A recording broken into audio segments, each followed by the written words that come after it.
नमस्कार। प्रादेशिक समाचार के साथ मैं ज्ञानेश्वर प्रसाद श्रीवास्तव। पहले मुख्य समाचार। मुख्यमंत्री ने 12 विभागों की योजनाओं की उच्च स्तरीय समीक्षा की। कहा, सभी जिलों में बनेंगे सोलर एनर्जी पार्क। राज्य सरकार ने हिंदी विद्यापीठ देवघर के 26 फरवरी 2015 तक निर्गत प्रमाण पत्रों को दी मान्यता। नियुक्ति और प्रोन्नति का रास्ता साफ।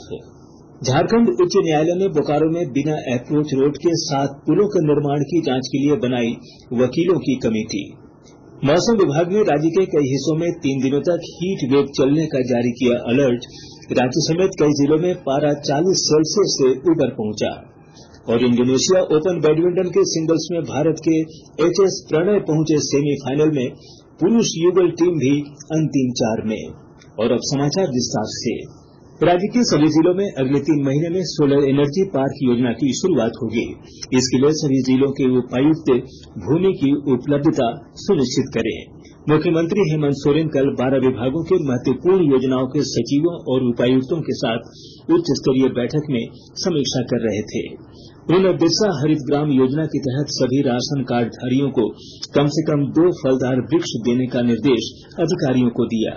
श्री सोरेन ने पंचायतों के बाद अब गांवों में खेल मैदान विकसित करने, 3 माह के अंदर 1 लाख कुओं की स्वीकृति, पंचायत भवन, पैक्स लैंड्स और सीएलएफ में प्रज्ञा केंद्र खोलने, आंगनबाड़ी केंद्रों का भवन बनाने, उत्कृष्ट विद्यालयों के लिए सिंगल विंडो सिस्टम और 30 दिनों के अंदर जाति प्रमाण पत्र निर्गत करने का निर्देश अधिकारियों को दिया।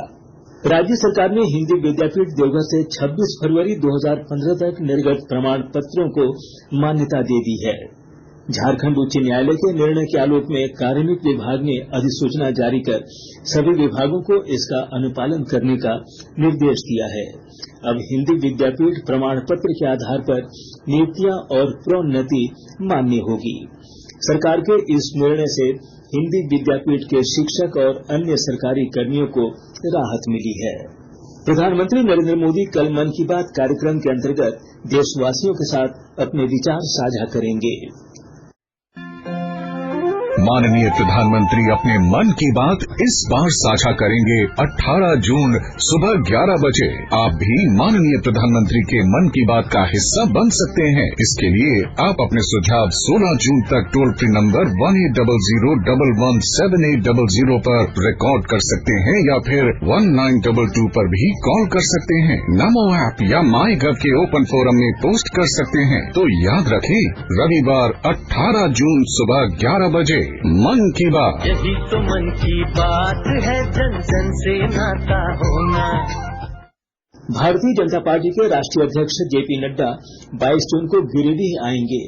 वे प्रधानमंत्री नरेंद्र मोदी के 9 वर्ष के कार्यकाल की उपलब्धियों और कार्यों को लेकर चल रहे महा जनसंपर्क अभियान के तहत झंडा मैदान में आयोजित होने वाले कार्यक्रम में शामिल होंगे। उनके आगमन को लेकर जिला भाजपा द्वारा जोर शोर से तैयारियां चल रही हैं। साहिबगंज जिला अटल पेंशन योजना के क्रियान्वयन को लेकर पूरे देश में तीसरा स्थान हासिल किया है। और ब्यौरा दे रहे हैं हमारे संवाददाता। सरकार आम जनमानस को विभिन्न योजनाओं के माध्यम से लाभ देने का काम कर रही है। अटल पेंशन योजना इन्हीं में से एक योजना है। सन 2015 से शुरू हुई इस योजना के अंतर्गत साहिबगंज जिले में अब तक कुल 68,707 खाते खोले गए हैं। जनवरी से मार्च 2023 के दरमियान 1944 खाते खोले गए थे, जिसको लेकर पेंशन निधि विनियामक एवं विकास प्राधिकरण नई दिल्ली की ओर से साहिबगंज जिले को पुरस्कृत किया गया है। इन आंकड़ों के आधार पर साहिबगंज देश के अग्रणी 3 जिलों में शामिल है। आनंद कुमार ओझा, आकाशवाणी समाचार, साहिबगंज।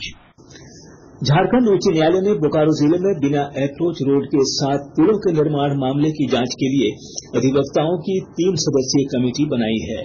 मुख्य न्यायाधीश संजय कुमार मिश्र और न्यायाधीश आनंद सेन की अदालत ने कल एक जनहित याचिका पर सुनवाई के दौरान गठित कमेटी को स्थल निरीक्षण कर रिपोर्ट देने को कहा है। मामले पर अगली सुनवाई 23 अगस्त को होगी। आकाशवाणी के ताजातरीन समाचारों के लिए आप हमारी वेबसाइट newsonair.com पर लॉग इन कर सकते हैं। ताजा समाचार Twitter handle @AIR News Alerts और Facebook page all India radio news पर भी उपलब्ध है। आप प्रादेशिक समाचार एकांश पे ट्विटर हैंडल @AIRnews_रांची और फेसबुक, इंस्टाग्राम पेज तथा YouTube channel AIR news Ranchi पर भी हमारे बुलेटिन सुन सकते हैं। प्रादेशिक समाचार आप आकाशवाणी रांची से सुन रहे हैं। झारखंड एकेडमिक काउंसिल जैक ने इंदिरा गांधी बालिका विद्यालय हजारीबाग और संथाल परगना तथा कोल्हान प्रमंडल स्थित आवासीय विद्यालयों में नामांकन के लिए आवेदन करने की तारीख 15 जून से बढ़ाकर 30 जून कर दी है। इन विद्यालयों में नामांकन नेतरहाट आवासीय विद्यालय की तर्ज पर होने वाले प्रवेश परीक्षा के आधार पर होगा। सिमडेगा जिले के कोलेबिरा इलाके में पुलिस ने बड़ी कार्रवाई करते हुए 46 मवेशी लगे 10 वाहनों को जब्त किया है। इस सिलसिले में 7 वाहन चालकों को भी हिरासत में लेकर पूछताछ की जा रही है। जिले के पुलिस अधीक्षक ने बताया कि इन पशुओं को ओडिशा से राजगंगपुर से बिहार ले जाने की गुप्त सूचना मिलने के बाद पुलिस ने यह कार्रवाई की। मौसम विभाग ने राज्य के जमशेदपुर, चाईबासा, सरायकेला, पलामू, गढ़वा, चतरा और लातेहार समेत कई हिस्सों में अगले 72 घंटे तक हीट वेव चलने का अलर्ट जारी किया है। मौसम वैज्ञानिक अभिषेक आनंद ने बताया कि 20 से 21 जून के बीच झारखंड में मानसून के प्रवेश की उम्मीद है। पिछले 24 घंटे में सबसे अधिक 45.6 डिग्री सेल्सियस तापमान गोड्डा में रिकॉर्ड किया गया, जबकि रांची, जमशेदपुर, पलामू, बोकारो और गढ़वा में पारा 40 डिग्री सेल्सियस से ज्यादा दर्ज किया गया। इंडोनेशिया ओपन बैडमिंटन टूर्नामेंट में भारत के एचएस प्रणय कल जकार्ता में पुरुष एकल सेमीफाइनल में दुनिया के नंबर 1 डेनमार्क के विक्टर एक्सेल्सन से भिड़ेंगे। 7वीं वरीयता प्राप्त प्रणय ने क्वार्टर फाइनल मैच में जापान के कोडाई नारोका को हराया। वहीं पुरुष युगल में सात्विक साईराज रैंकी रेड्डी और चिराग शेट्टी की भारतीय जोड़ी कल सेमीफाइनल में दक्षिण कोरिया की टीम से भिड़ेगी। और अब संक्षिप्त खबरें। राजधानी रांची में कांटाटोली मेकॉन सिरमटोली फ्लाईओवर के निर्माण कार्य को लेकर आज से 5 जुलाई तक सिरमटोली से पटेल चौक मार्ग पर सभी तरह के वाहनों के परिचालन पर रोक रहेगी। सरायकेला खरसावां जिले में सरायकेला और चांडिल में श्रम विभाग ने 2 बाल श्रमिकों को मुक्त कराया है। इस बाबत बच्चों से मजदूरी कराने के आरोप में 2 लोगों के खिलाफ प्राथमिकी दर्ज कराई गई है। राजधानी रांची में आज से 2 दिवसीय झारखंड स्ट्रेंथ लिफ्टिंग प्रतियोगिता शुरू होगी। इस प्रतियोगिता के आधार पर नेशनल चैंपियनशिप के लिए खिलाड़ियों का चयन होगा। और अब अखबारों की सुर्खियां। झारखंड से प्रकाशित होने वाले सभी अखबारों ने मुख्यमंत्री हेमंत सोरेन द्वारा महत्वपूर्ण योजनाओं को लेकर अधिकारियों के साथ हुई उच्च स्तरीय बैठक की खबर को प्रमुखता से प्रकाशित किया है। प्रभात खबर की सुर्खी है, साल का सबसे गर्म दिन रहा शुक्रवार, बिजली की मांग 300 मेगावाट हुई। हिन्दुस्तान ने उद्योग विभाग में 455 पदों पर शुरू हुई बहाली की प्रक्रिया की खबर को पहले पन्ने पर लिया है। दैनिक जागरण ने हजारीबाग में अव्यवस्था के बीच ड्रैगन बोट रेसिंग प्रतियोगिता शुरू होने की खबर को पहली सुर्खी बनाया है। दैनिक भास्कर की सुर्खी है, जिस दाहू को पुलिस ढूंढ नहीं पाई वह गुर्दों के साथ गंगा में जहाज डुबा रहा। अंग्रेजी अखबार हिंदुस्तान टाइम्स और द टाइम्स ऑफ इंडिया ने प्रधानमंत्री मोदी के 20 जून से शुरू होने वाले यूएस दौरे की खबर को पहले पेज पर जगह दी है।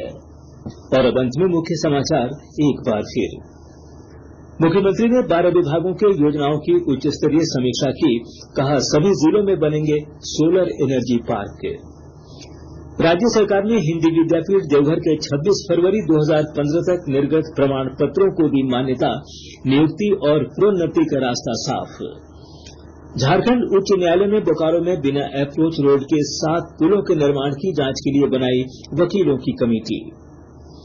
मौसम विभाग ने राज्य के कई हिस्सों में 3 दिनों तक हीट वेव चलने का जारी किया अलर्ट। रांची समेत कई जिलों में पारा 40 सेल्सियस से ऊपर पहुंचा। और इंडोनेशिया ओपन बैडमिंटन के सिंगल्स में भारत के एचएस प्रणय पहुंचे सेमीफाइनल में, पुरुष युगल टीम भी अंतिम 4 में। इसके साथ ही आकाशवाणी रांची से प्रादेशिक समाचार का ये बुलेटिन समाप्त हुआ। नमस्कार।